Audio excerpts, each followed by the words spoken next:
What's up, vapors? Thanks for checking out Daily Vape TV. My name is Nick, and today we're going to be taking a look at the BTFC. Alright guys, so the random question of the day is, would you rather have a third eye or a third arm? Let me know right down there in the comments box below. I guess it all kind of comes down to placement with this question here, because if it was a third eye right in the middle of my forehead, then I really don't see a use for it. Same thing with an arm behind my back. I can't see what's going on, and I don't think I would ever use it. So let's just say for argument's sake that it's a third eye in the back of my head, then yes, I would definitely go for that because I could definitely see how that would be useful. And as far as having a third arm is concerned, I feel like I wouldn't use it that much and it would just kind of get in the way all the time. So I'm going to go with a third eye on this one here, but let me know what you think right down there in the comments box below. So today we're looking at the BTFC RDA from Vape and Fagan and Augvape, with a big huge shout out and thank you going to Augvape for allowing me to take a look at one of these devices for the purpose of making this video. I believe the name BTFC stands for bottom top flavor clouds, if I'm not mistaken. Please don't quote me on that, but this is because it's a bottom and top airflow RDA, and I gotta say, from my time testing this thing, I really do enjoy it. So taking a quick look online, this device comes in 4 different color options for you to choose from. You have black, gunmetal, stainless, and rainbow, and it's only going to run you $30, which I think is a really good deal. If you guys want to pick one up for yourself, I'll leave a link on my website, so make sure you click the link to that down in the description below. But without any further ado, let's go ahead and dive down to the close-up view and take a better look at this thing. Alright guys, so as you can see, we've got the BTFC RDA in its original box, so let's quickly take a look around the packaging, then we'll talk about what's inside. So first and foremost, it comes in this little tube that we got going on here, which is kind of neat. We've got Vape and Fagan's logo right there, and some social media links for Augvape. We've got BTFC RDA, which is bottom top flavor cloud. Hey, I was right. Maybe I read that earlier and I totally forgot. Either way, we've got a color indication right here, which mine is black, and the little scratch and check with a QR code right there.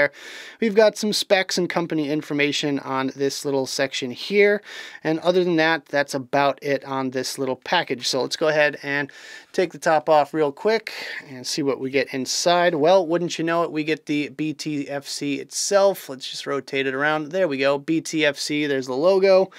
Underneath here we have the little cylinder of foam. There we go, just getting it out now. And all the extra stuff underneath. So we get a full set of screws, we get a squonk pin, a spare clear drip tip, hopefully you guys can see that, maybe, maybe not, and a full set of O-rings, of course, as well. You also get a little Allen key. I'm not sure if it's specifically this Allen key, but you do get one in the package there to go along with it, which is kind of a nice touch, and otherwise, that's it. As you can see, the tube is empty. Alright guys, let's talk about the specs. First of all, it's a collaboration between Augvape and Vape and Fagan. It's 25 millimeters in diameter. It has a deep juice well, superior stainless steel construction, spacious 2-post build deck, topside secured via Allen hex screws, single or dual coil configuration, peak insulated, quad exterior slotted top airflow control, dual exterior slotted bottom airflow control. It comes with an 810 Delrin widebore drip tip, a Squonk BF 510 pin, and it has a 510 connection. Alright guys, so let's go over some of the finer details of the BTFC, starting off with the drip tip up top here. Pretty much your garden variety Delrin 810 drip tip, nothing too fancy about this whatsoever. Kind of the short and stout variety, and as you can see, the bore right down the middle, it's nice and wide. Same thing on the bottom there, as you can see. No O-rings on this one whatsoever, just a friction fit. Showing you guys the top cap now, where you have your little O-ring right there on the inside lip, and we have an 810 tip just for comparison's sake, and it fits no problem whatsoever.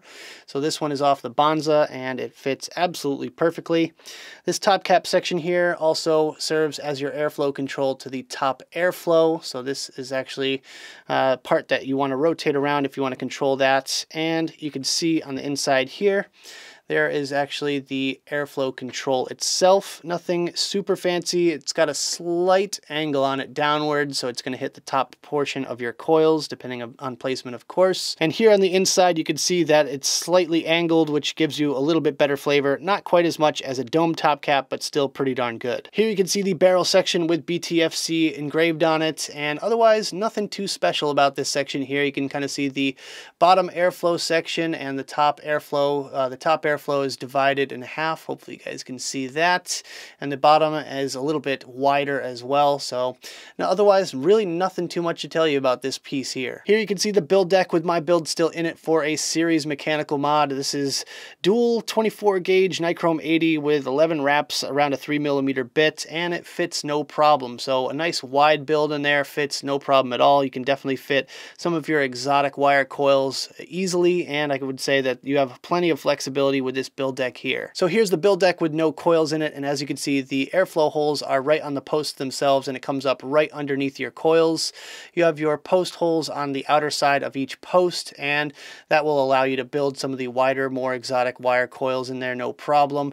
The squonking action happens underneath this little bridge section in the middle here. Hopefully you guys can see that that little hole on the outside there is where the juice is actually going to go into the juice well, which is super, super deep, by the way. This is probably about 7mm or 8mm deep if I had to guess, but yeah, really, really deep juice well. You can fit a ton of wicking material and tons of juice in there, and it's not going to leak out on you, which is great.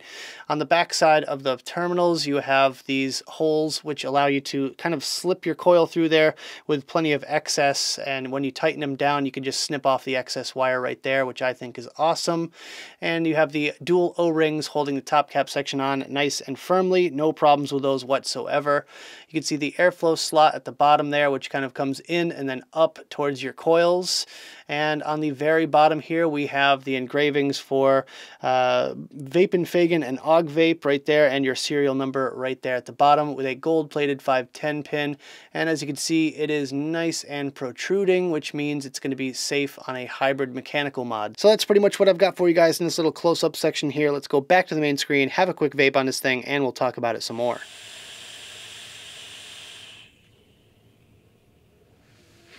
Alright guys, I hope you enjoyed the close-up section of this video. Now let's talk about my personal thoughts about this device, some pros, some cons, and whether or not it's worth purchasing. Starting off with the pros, my first pro is that it's super easy to build. Anyone can build this thing. All you have to do is just drop your coil down through the posts, and the excess wire just goes right through to the other side. You tighten it down, you stretch your coil out a little bit, and then you clip off your excess. And as far as I'm concerned, I would recommend this to any skill level builder out there, whether you're still learning how to build standard round wire coils or you're already on to the more exotic wire.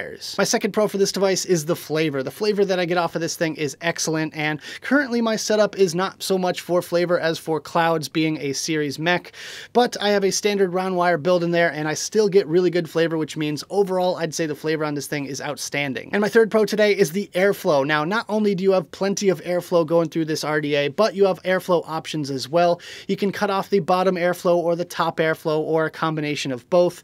Just a little bit of personalization goes a long way with this device here, because you can definitely tweak the flavor as much as you want depending on what options you choose for your airflow. And my fourth and final pro for this device is the simplicity and the elegance. It's not one of those over-engineered, over-thought-out devices that's really gaudy and flashy. It's very simple looking. There's really nothing super-duper fancy about this one whatsoever, but the functionality is definitely there in my book. As far as I'm concerned, this is definitely a kind of workhorse RDA, and I absolutely love that about it.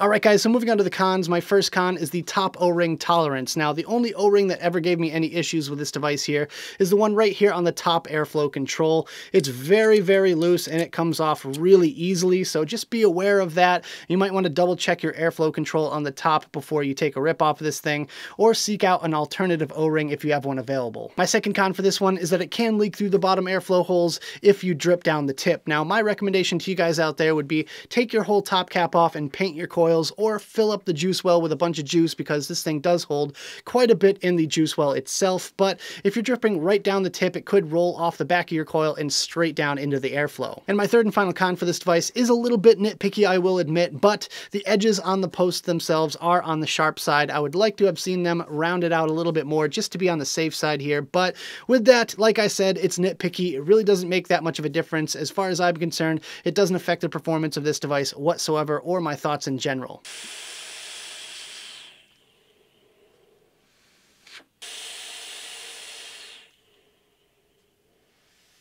So at the end of the day, is this device worth purchasing? Would I go out of my way to pick one of these up if I didn't get this one in for review? I'm going to say yes to this one. Hands down, one of the best workhorse RDAs that's out there on the market nowadays. For the price that you pay for it, which is only 30 bucks, I think you get a hell of a lot of functionality. It is incredibly easy to build and you have plenty of airflow options. So if that sounds like something that you need in your life right now, then check out the link to my website right down there in the description. That's where you're going to find the links to buy this product. But that about does it for this video, guys. I hope you enjoyed. If you did, make sure you hit that like button and subscribe for more videos just like this. Leave your comments in the box below and check out the advocacy and my social media links right down there in the description. If you guys want to support this channel, then you can sign up to be a patron as well. I'd really appreciate it. Thank you guys so much for tuning in, and as always, vape on.